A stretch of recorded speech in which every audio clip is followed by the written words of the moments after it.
Tonight I'll be talking on the 5 levels of faith. 5 levels of faith. And that word faith is an acronym, F-A-I-T-H. So 5 levels of faith. Apostle have taught this some years ago, so I'm really just summarizing it. Amen. So feel free to send your order for those messages or series that Apostle have taught on this. Amen. But I'm just going to jump into it because more now than ever, we need faith. And there are some crazy things that are out there. Some person say they are walking by faith, and it's really not faith. Faith is nowhere near there. Amen? Amen. So we want to look at it as Apostle have taught us some years ago. So why is faith so important for us believers? Now, I start off in Galatians 3, verse 11. Why faith is so important for us believers. Galatians 3, verse 11. And for those who are joining, we are talking on the 5 levels of faith. That is F-A-I-T-H. So I'm going to, just a few minutes, just going to break down what each of them means and how it applies to faith and what God wants us to be. So in Galatians 3, verse 11, you can go in. Verse 11. Yes. Now it is evident that no person is justified, that is declared righteous, and brought into right standing with God. Yes. Through the law. For the scripture says, the man in right standing with God is just, the righteous, shall live by and out of faith. And he who through and by faith is declared righteous and in right standing with God shall live. So we talk about why faith is so important. Because we are made righteous through faith. So the Bible said, no man is justified or in right standing before God by the law. But by faith, we are able to be in right standing with God. So we become righteous through faith. It's not up by any good or bad that we do. Amen. There's nothing good that we can do to be righteous before God. It is true faith. It is true out us accepting Jesus Christ as our Lord and our personal Savior. Through our faith, believing in Him. Amen. Believe that He died. Believe that He rose again from the dead. Us believing in Him is true that we become righteous by faith. Amen. And then He went further and said, the man who is righteous, the just man, shall live and shall live by faith. So why faith is so important is because for us believers, that is all we are to live. That is all we are to operate by faith. We are saved by faith, and we should continue to walk and live by faith. Now in Galatians 3, verse 26 from the King James Version, so we are looking at why faith is so important for us believers. Then we're going to just jump into the acronym F-A-I-T-H, the 5 levels of faith. Now in Galatians 3, verse 26, King James, go ahead. Verse 26. Yes. For ye are all the children of God by faith. By what? By faith. By what? By faith. Yes. In Christ Jesus. So we become sons and daughters of God by faith. That is through Jesus. Amen. So that is why faith is so important, because we become the children of God by faith.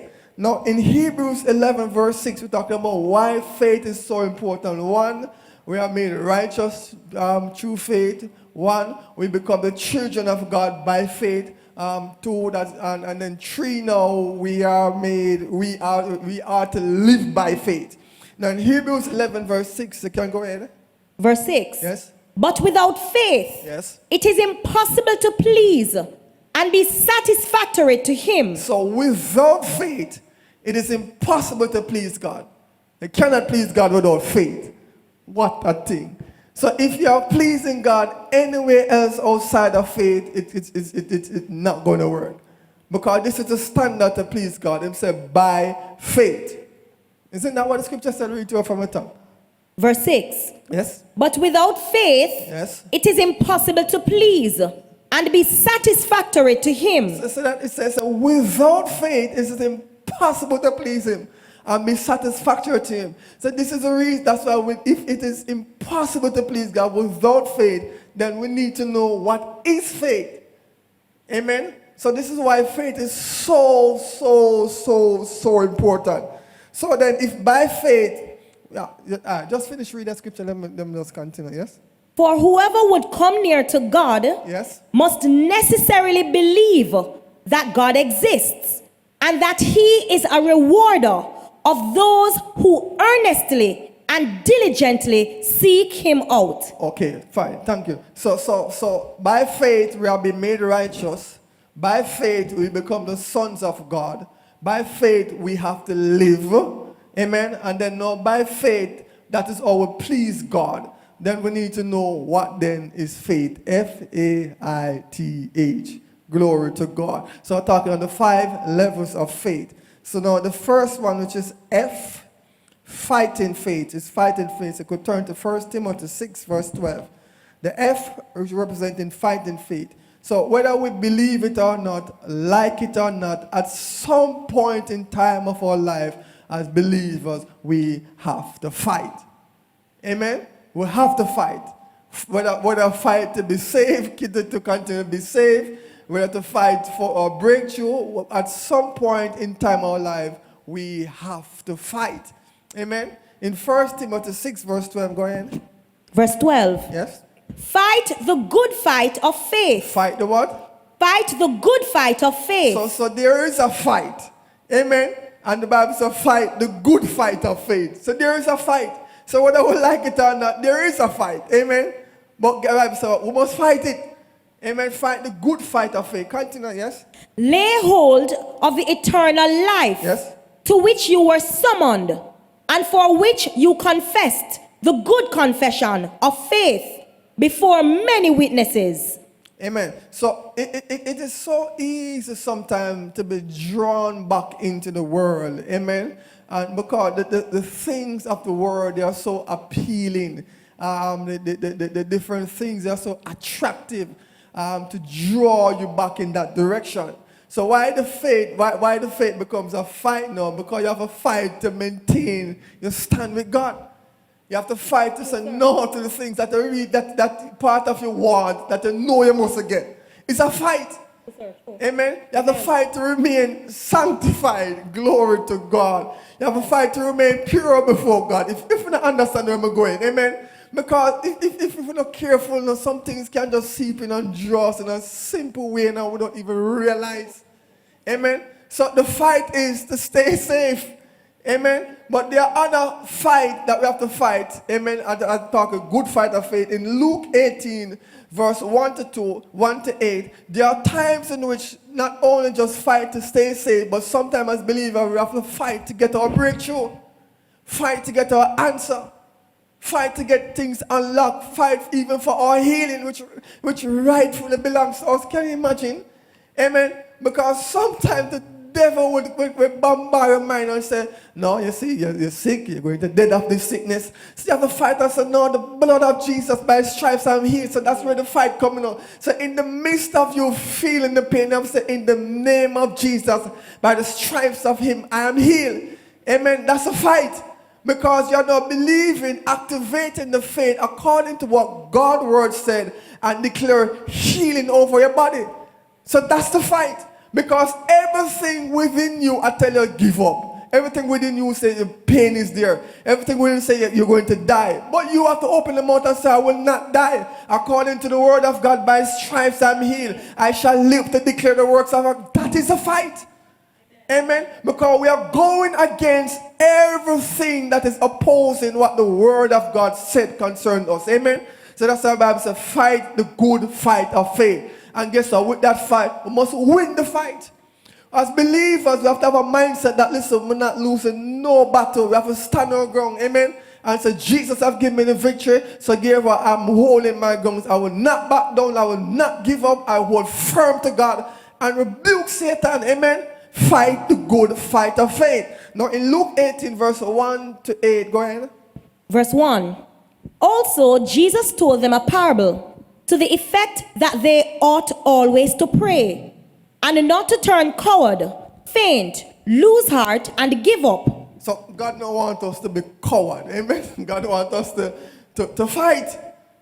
Amen. We ought to always to pray and not faint, become coward, become or give up. Amen. So whatever you're going through, whatever your situation is, God said, don't give up. Don't become coward. Don't faint. Don't lose heart. Amen. Amen. Get in the ring and fight. Don't put up with sickness. Don't put up with poverty. Don't put up with lack and insufficiency. Get in the ring and fight. Amen. The devil may box you down 2 times and drop on the ground flat, but get back up and fight.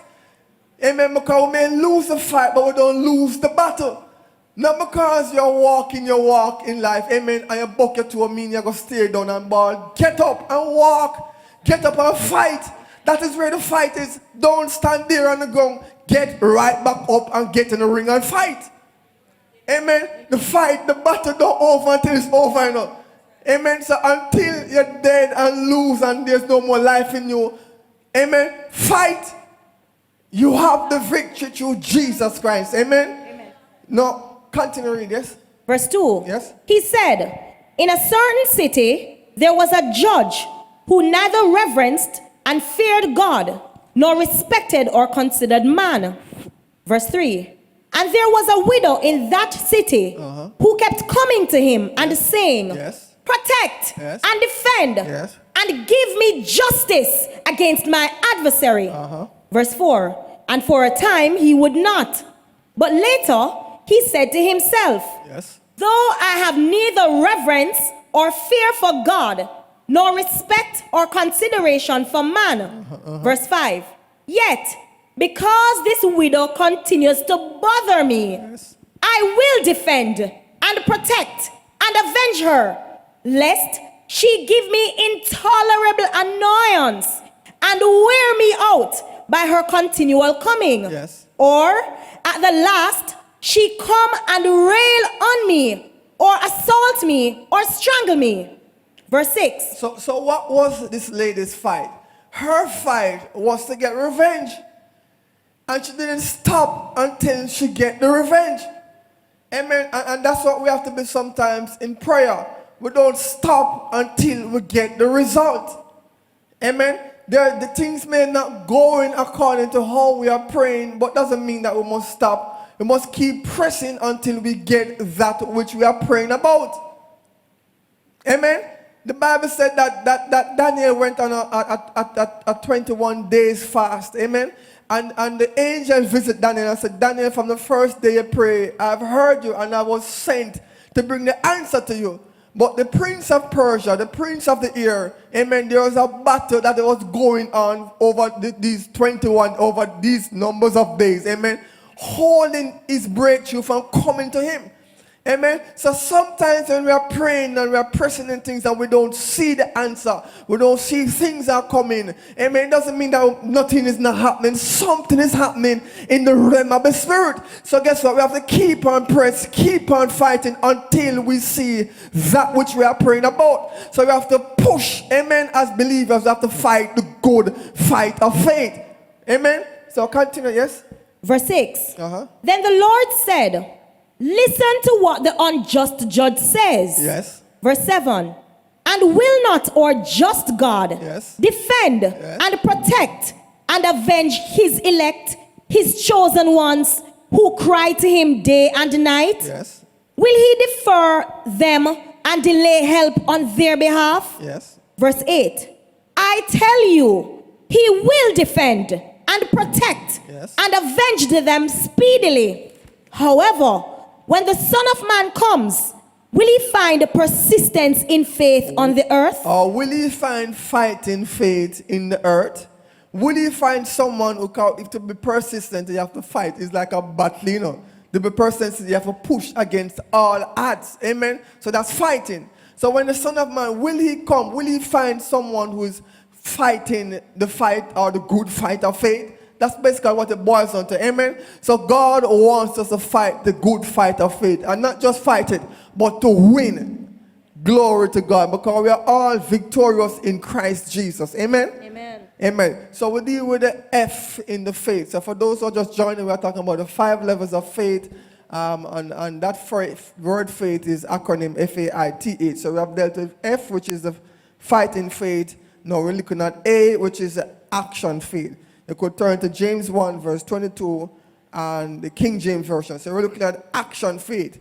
So this is where we have to do something.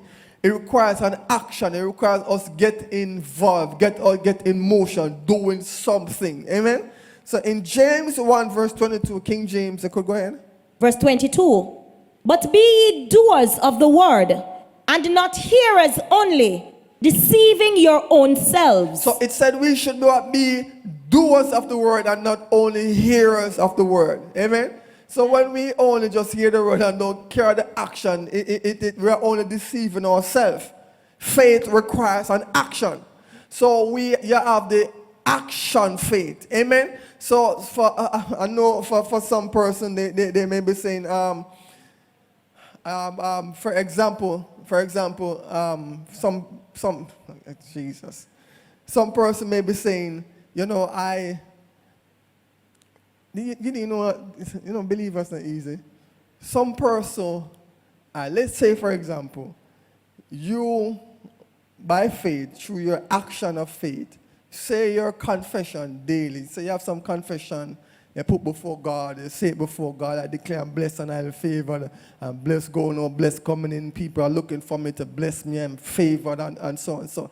And you may be toiling day and night saying, do you know that some believers, when they see you get a breakthrough, they would never take up the confession to do it? Them like, want you do it for them? So they don't want to do what is required to obtain what they are believing for, but they want you to do it for them. Amen? Them lazy. If you say to your neighbor as a neighbor, don't be lazy. Carry out an action. Amen? So we must not just be only what? Hearers of the word, but what? Doers of the word. Now in James 2, verse 14 to 20, now, Abraham's faith never becomes faith until he follows the instruction of God. He has to step out and in obedience and follow the instruction of God, in carrying out the acts of God or the thing that God commanded him to do, and then now Abraham's faith becomes faith. But if Abraham never did what God said to do, then you couldn't say Abraham is a man of great faith, because faith comes with an action. Now in James 2, verse 14 to 20, King James, go ahead. Verse 14. Yes. What doth it profit, my brethren, though a man say he hath faith, yes, and have no work and have not works? Yes. Can faith save him? Amen. So in other words, can faith save the man who say him have faith and no action behind it? Now continue to read a little here some more of what he said. Yes. Verse 15. If a brother or sister be naked and destitute of daily food. Yes. Verse 16.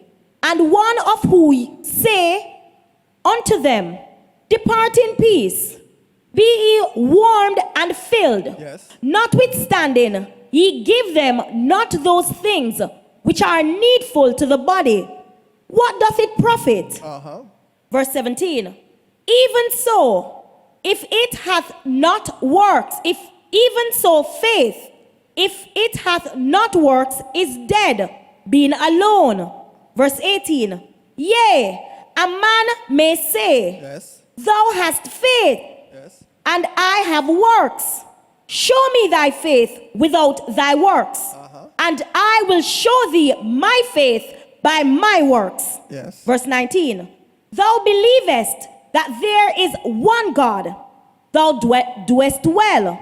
The devil also believes and tremble. Verse 20, but wilt thou know, O vain man, that faith without works is dead? So faith without works is dead. So for you to say, I believe in God for a car, and don't go out to pursue after a car, your faith is dead. That's basically what it's saying. Because for you to say you're believing God for a car, and without going after the car, what you claim to be faith is not faith. It has no action behind it. So if you say that you are believing God for a car, get up out of the gluteus maximum chair, whatever you want to call it, and pursue after your car. That means, in other words, your action showing you're not able to drive, so you start to learn how to drive. That is showing that you're moving towards your vehicle. Amen? Yeah. Another example is go and check out the car that you want. At least do that. Amen? So that everyone could see that you mean what you're saying. Amen? Now, if for you to say you're believing God for a car, you don't want to check out in the car. You don't even know what car you use, if you use gas or diesel or whatever it is. You don't even want to learn how to drive the car. That means your action have nothing to back it. Amen? So that's no faith. So if you are believing God by faith, at least go out and pursue after that which you are believing God for. Amen? And I said that with car, it work for house, it work for job. You want a job, you say, God, I believe in you for a job. Send out a resume for a job. Glory to God. Amen? God, I want a raise of pay, I need a better position. Then send out a resume for a better position. Because how are you going to get there if you don't apply for it?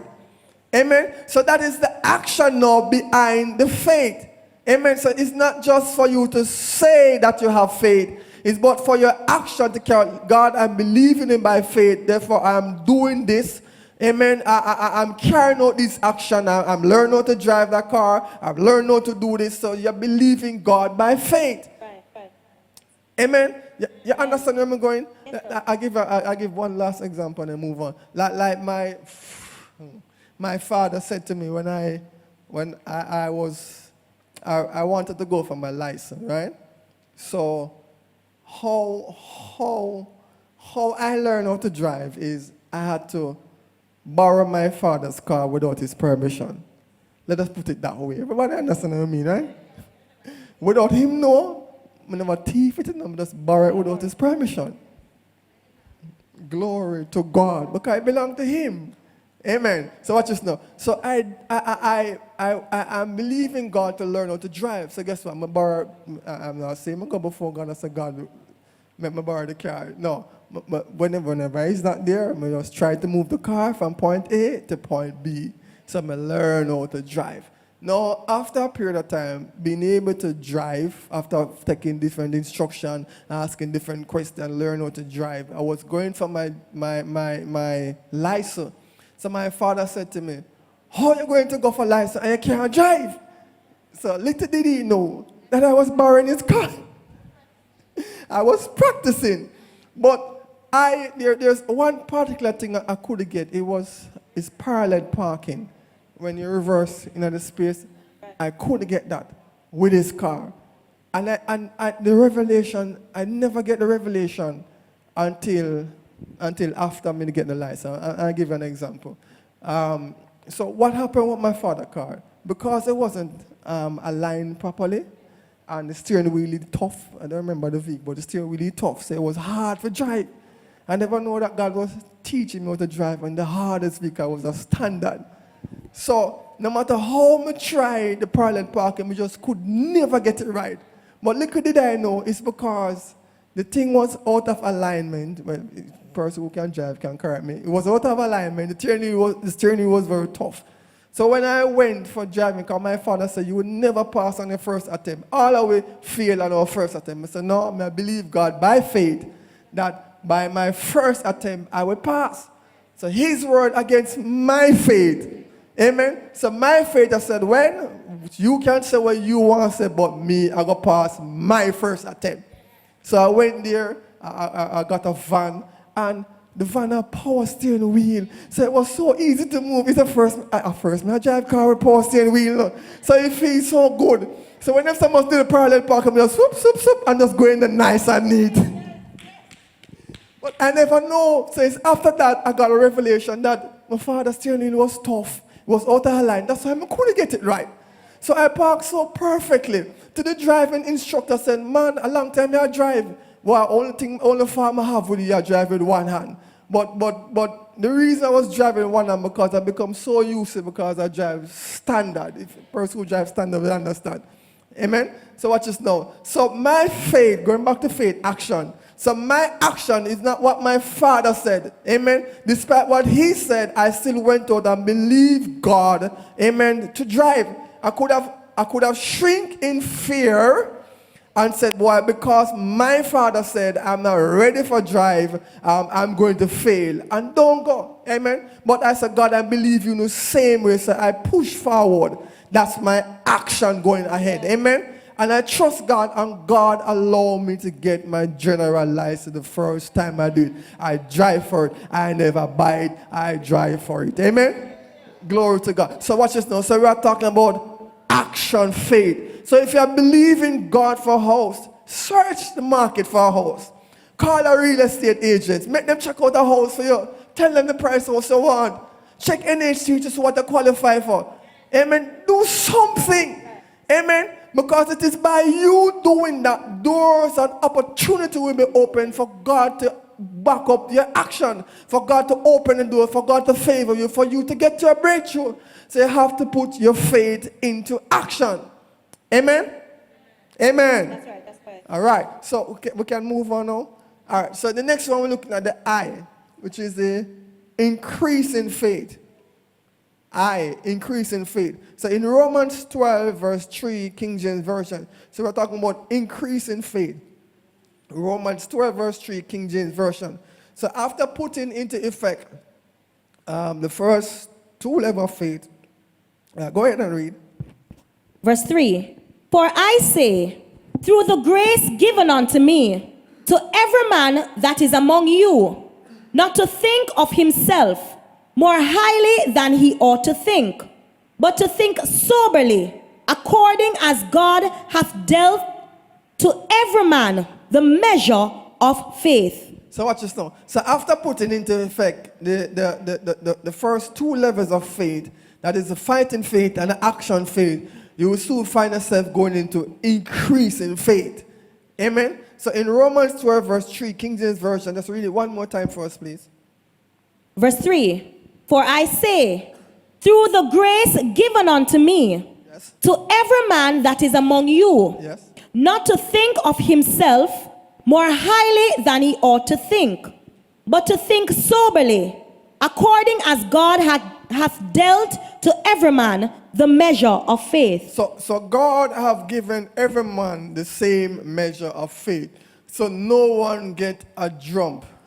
Amen? So it's just like in our bodies, we have the same amount of muscles, but your muscle may show more than mine because you work out, you exercise more than me.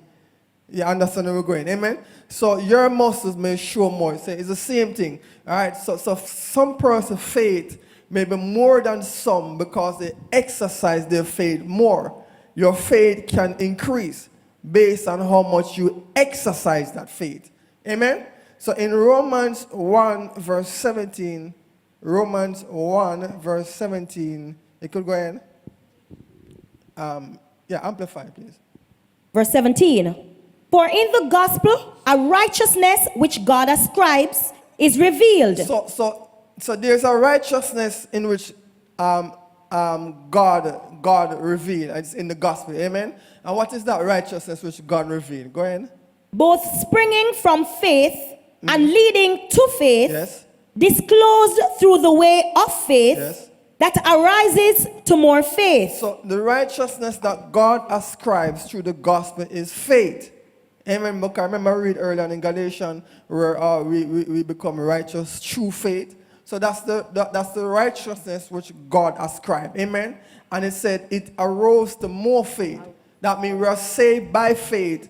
So as believers, we are saved by faith. Amen. And because we are saved by faith, we have to continue to walk and live by faith.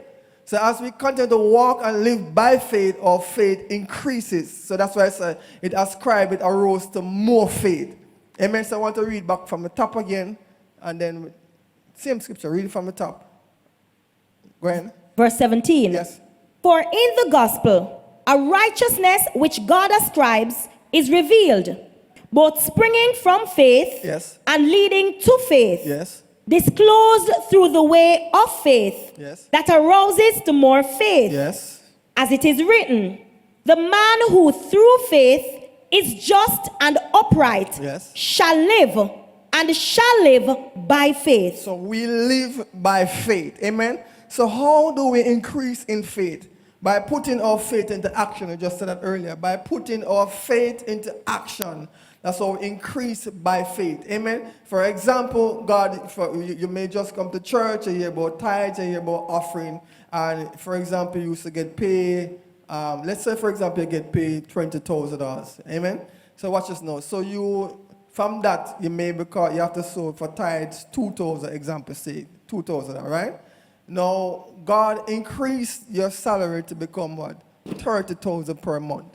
Watch this now. So now you have to sow not 2,000, but 3,000 per month. That's right. So you have to extend your faith now, right? By sowing more than the amount, 1,000 more. Amen. So God increased your tithe, your amount, your salary to 50,000. Now you move from 30,000 to now to 3,000 now to 5,000. So your faith increase every time. And that's why sometimes when speakers come and God may allow and prompt them to challenge us to give a sacrificial seed or to sow a certain amount, what God is doing is causing us to increase our faith.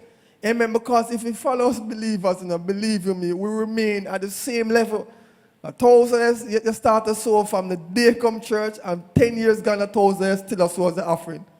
Amen. So sometimes God have to use ministers to challenge us. Sow a seed of 5,000, or sow a seed of 7,000, or sow a seed of 10,000. What is that? It's pushing us now to get to a place where we are increasing faith. Amen.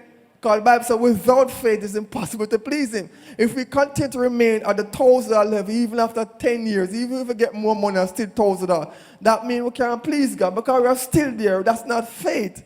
Amen. So when we step out now to make a sacrifice to go beyond our regular or normal thing or what we feel, amen, that's where God challenges us now to increase in faith. Yes. Amen. So our faith have to have some action. Amen. Now the next way we could increase in faith is in Matthew 17 verse 15 to 21 by fasting and prayer. So we could increase in faith by fasting and prayer. Matthew 17, verse 15 to 21. Could go ahead. Verse 15. Lord, do pity and have mercy on my son, for he has epilepsy, is moonstruck, and he suffers terribly. For frequently he falls into the fire, and many times into the water. Verse 16. And I brought him to your disciples, and they were not able to cure him. Verse 17. And Jesus answered, O you unbelieving, warped, wayward, rebellious, and thoroughly perverse generation, how long am I to remain with you? How long am I to bear with you? Bring him here to me. Verse 18. Yes. And Jesus rebuked the demon. Yes. And it came out of him. Yes. And the boy was cured instantly. Verse 19. Then the disciples came to Jesus and asked privately, why could we not drive it out? Yes. Verse 20. He said to them, because of the littleness of your faith. Yes. That is, your lack of firm relying trust. Yes. For truly I say to you, if you have faith that is living like a grain of mustard seed, you can say to this mountain, move from here to yonder place, yes, and it will move, and nothing will be impossible to you. So our faith can make nothing be impossible for us. That's what they said. Amen? Our faith as small as a mustard seed. If I have that, nothing is impossible for us. But that's not where I want to get to. Continue, yes? Verse 21. But this kind does not go out except by prayer and fasting. So he was referring, as Apostle relate to us, he was referring to the littleness of their faith. Amen? So that level of faith goes out by prayer and fasting. When you go on prayer or when you go on fasting, fasting increase your faith. When you go on fasting, you never go on fasting, you feel strong in the Lord. You feel empowered because of that devoted time that you spend with God. You feel like your spirit man just rise to another level. That's what I mean. So through fasting, through prayer, our faith increase. So if they were fasting and prayer, they would have enough faith to deal with that level of force or that spirit. And understand where we're going? Amen? So that's why I said these kind go not but through what? Prayer and fasting was referring to faith. Continue, yes? Verse 22. When they were going up... No, man, that's it. That's it. Amen. So we're talking about how do we increase in faith. We mentioned by putting our faith into action through fasting and prayer, and also through hearing the word of God. Romans 10, verse 17, King James Version. So we increase in faith through hearing the word of God. Romans 10, verse 17, King James, go ahead. Verse 17. So then, faith cometh by hearing, yes, and hearing by the word of God. So faith comes by hearing, and hearing the word of God. So the more word of God we hear, is the more of faith will increase. That's why it's important that when we are reading the word of God, we read it out aloud so that we could hear it. Amen. That will increase our faith. Amen. So you may be weak in a situation, but when you read the word of God and you recognize that the word of God says, by this, you are strong in the Lord and in the power of his, you feel weak, but you take out the word and say, you are strong in the Lord and in the power of his might. And you start the person, I'm strong in the Lord and in the power of his might. And you begin to start reading, but I'm strong in the Lord and in the power of his might. Watch this now. The faith now start to increase. Amen. And no longer you are thinking about you being weak, but that you are strong in the Lord and in the power of his might. So that faith, for you to believe that you're strong in the Lord and the power of might, comes through you hearing the word of God. So the more we hear, is the more of faith will increase. Amen? Amen. So that's why we encourage persons, when they are sick, if you can't read, you can find the scripture, the healing scripture. If you could get a tape on some healing scripture just being playing in the atmosphere and begin to say it out, that would help you, because now it's increasing your faith to believe God to bring healing in you. Amen. Because your situation, we would say otherwise. Amen. That listen, you're sick and your sickness continues now getting better. But if you continue to hear the word of God, so by the stripes of Jesus, you are healed. And the Lord shall restore my health. I am strong in the Lord and in the power of his might. No sickness shall come nigh my dwelling. If you continue to hear the word of God continuous about healing and what God said about healing to the children bread, then it will increase your faith to believe God to heal you. Amen. So the more we hear the word of God, the more it increases our faith. So that's why it's important to read the word of God day and night. Whenever I get the time, read the word of God. Amen. Because that helps us through our daily walk, our daily life. Amen. Amen. So just moving on to the next level. So we just talk about I, which is increasing faith. So we're not talking about T now, which is a test in faith. And for those who are just joining, we're talking about the 5 levels of faith. That is F-A-I-T-H. So we deal with the F, which is fighting faith. The A, which is action faith. The I, which is increasing faith. We just dealt with that. And now we're at T, which is a test in faith. In 1 Peter 1, verse 5 to 7, we deal with the test in faith. So our life with God at times will come under test. Whether we like it, whether we believe it or not, we will all go through tests. Amen. So might as well we prepare for it. Might as well we know what to do when it comes. Amen. Because whether you like it or not, you have to go through tests. In fact, without test, there's no testimony. Amen. Usually when persons have testimony, they may say, I've been going through this, and then God come through for this. Oh, glory to God. It's something that they have been going through, and how God come through for them. That's why they can testify. Or they are believing God to provide something for them. Amen. They didn't know how it is going to come or where it's going to come from. And God show up in such a way they now have their testimony. Amen. So there will always be a test. There must be a test before a testimony. Amen. Now in 1 Peter 1, verse 5 to 7, go ahead. Verse 5. Who are being garrisoned by God's power through your faith. Yes. Till you fully inherit that final salvation that is ready to be revealed for you in the last time. Verse 6. You should be exceedingly glad on this account. Yes. Though now, for a little while, you may be distressed by trials, and suffer temptations. So for a little while, we may go through trials. So a lot of us are going through trials. I believe we call this dispensation or year that we are in is trials. We all are going through trials. Whether we like it or not, we go through trials. But how we deal with the trials is very important. For some person, your trials may be different from my trials. For some person, they may lose a job. That may be their trial. For some person, the children giving problem, that may be their trial. For some person, they don't know how to find the next food, that may be their trial. But we all have our individual trial that we have to deal with. Amen? And also it's a temptation. Now watch this now. Continue, yes? Verse 7. Yes? So that the genuineness of your faith may be tested. But the trials or the temptation that we go, it's a test the genuineness of our faith. Amen. So it's to test our faith. So what we go through, the trials that we are going through, is to test our faith. Glory to God. It is to test how genuine our faith is. So our faith have to come under a test. So for you to say, I have strong faith in God, okay, no problem. Then the test will come to show how strong your faith is in God. He has to test it. It has to come under a test. It's like going to a school. You said, okay, I've learned everything that the teacher have taught me. I know it. I have a lock. But there has to be a test to see if you really have it locked and to see how much you really learned that the teacher have been teaching you, to see if you really understand.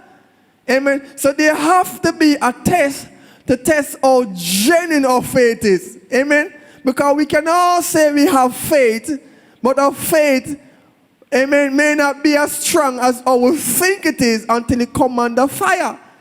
Glory to God. Amen. So if your faith is coming under fire, that is testing. Amen. Don't worry. Amen. It's just a test to see how genuine your faith is. Amen. So all you have to do is hold your ground. Amen. Don't give up. Put into action. Keep fight. Hold your ground. Amen. So that your faith can be proved to be genuine. And when your faith proved to be genuine, there is a reward behind it. Continue to read. Your faith, which is infinitely more precious than the perishable gold, which is tested and purified by fire. Yes. This proving of your faith is intended to redound to your praise and glory and honor when Jesus Christ, the Messiah, the anointed. So watch this now. So that genuine test of your faith is intended to redound to our glory or honor through Jesus Christ when him come. So when Jesus come, him say, purify faith. Or faith tested. Amen. So it is for our glory and our honor. When he come, we could say, okay, remember Jesus said, when he come, will he find faith? A person with that persistent in faith. Amen. So when the test come, it show how genuine our faith is. Now, if our faith is genuine, when it's tested out, we pass the good fight of faith. Amen. Then when he comes, amen, he sees something that reflects him. Amen. So that's something that adds to our glory, to our honor, to his name when he comes. Amen. So that's why our faith have to be tested. You finish reading? You finish reading? Glory to God. Amen. You finish reading? All right. So can we move on to the next one? So all right. Let's go to Deuteronomy 8, verse 2 to 4. Then we just move to the last one. Deuteronomy 8, verse 2 to 4. Talking about, well, we are looking at now testing faith. Amen. So at some point in time, our faith would have to be tested. Go ahead. Verse 2. Yes. And you shall earnestly remember all the way which the Lord your God led you these 40 years in the wilderness to humble you and to prove you, to know what was in your mind and heart, whether you would keep his commandments or not. Verse 3. And he humbled you and allowed you to hunger and fed you with manna, which you did not know, nor did your fathers know, that he might make you recognize and personally know that man does not live by bread alone, but man lives by every word that proceeds out of the mouth of the Lord. Verse 4, your clothing did not become old upon you, nor did your feet swell these 40 years. So their faith was tested all these 40 years because they have to believe God to provide for them. They have to trust God to bring food for them. They have to trust God that them clothes don't become torn or whatever you call it. They have to trust God. Amen. So, but God allowed them to go through tests to see what is in their heart. Amen. To see how genuine their faith is. So right now, whatever testing that you're going through, it's just intended to see what is going on in your heart. To see how genuine your faith is. To see how much you will believe, rely, and trust in Him. Amen. And if you buck your foot, if you fall short, don't worry. Just get right back up and keep walking. Amen. If you fail the test today, get back up and do the test tomorrow. Amen. Because it's not God's intention for us to be down continuously or being down any at all. God wants us to always be above, rise above the tide. Amen. Always be above, always be victorious. Amen. But He has to allow tests so we can see where we are and what we need to work on. Amen? Now, in the next level of faith that we're looking at is H, which is the holy faith. With Jude 20, holy faith. Or in Jude, it said the most holy faith. In Jude 20, it spoke on this one. Amen? Yeah, go ahead. Verse 20. But you, beloved, build yourselves up, founded on your most holy faith. Founded on what? Your most holy faith. Yes. Make progress. Rise like an edifice, higher and higher, praying in the Holy Spirit. So when we pray in the Holy Spirit, the Bible regards that as the most holy faith. Amen. Because watch this now. When we're praying in the realm of the Spirit, in fact, to pray in spirit is faith. You know? Did you know that? To pray in unknown tongues is faith. Because we have to believe God, and that's why some persons are not filled. Amen. Because they don't believe God to fill them with another language. But for you to be filled, you have to believe God. Amen. You have to open your mouth and speak. Amen. And it's that belief in opening your mouth that God will fill your mouth with the unknown tongues. It's that belief that causes you to be filled. You know that? So you have to believe God. So when you're praying in tongues, you have to believe God. Okay, God, I want to pray in unknown tongues. I believe you. God said, no, open the mouth and pray in tongues. You don't know what is going to happen, but guess what? You open the mouth and pray. And once you begin to open the mouth, your action, you carry it by faith. Open the mouth to do that. God begin to fill you with unknown tongues or foreign languages or unknown languages. Amen. Apostle have talked some amount on it on yesterday. Amen. So watch this now. So by faith, you believe God to pray in unknown tongues. That's one step, right? Watch this now. The things that we are praying about in unknown tongues, we don't know what we are praying about. Amen. Howbeit, the scripture says we pray a good prayer. It's a perfect prayer. So guess what? So by faith, we believe God that whatever we pray, it is so and it is done. So that's why it becomes what? The most holy faith. So God, concerning my children, Kase, Ribande, Esoto, Shikando, Lobo, Sata, I thank you, God, that it is so and done. We don't know what we pray, but we believe that whatever we pray is a good prayer. And that concern us on everything is taken care of. So if there's an accident, that accident cancel. If something's supposed to come along the way, that move out of the way. If he needs something and me overlook it, God remind me someone could give him something. So we believe God by faith. So it becomes like the most holy faith. Amen. And that's why it's important that as believers, we all should reach that level where we pray in tongues. That's a spiritual language. Amen. Amen. Amen. So I trust that you receive that word today. 5 levels of faith. This is how God wants us to function. How God wants to operate in this season, this time. By faith. Because it says without faith, it is impossible to please Him. Amen. So in pleasing God, we have to step out by faith and trust God. Amen. Amen. Glory to God. Amen.